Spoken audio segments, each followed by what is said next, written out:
So I just want to show you a really quick exercise to just get you a bit more motivated, a little bit boost, whether you're doing something special or you just want to pick me up in the morning. It's entirely up to you.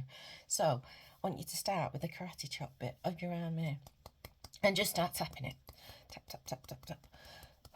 Deep breaths, a couple of really, really deep breaths. Give yourself a bit of a shake if you need to. Get yourself moving. And I want you to say, I can do this, I will do this. I can do this, I will do this. Really shout it, really say it with feeling. I can do this, I will do this. I can do this, I will do this. I want you to keep doing that just for a few more moments. Keep shouting it out, saying it with feeling. You've got this, you can do it.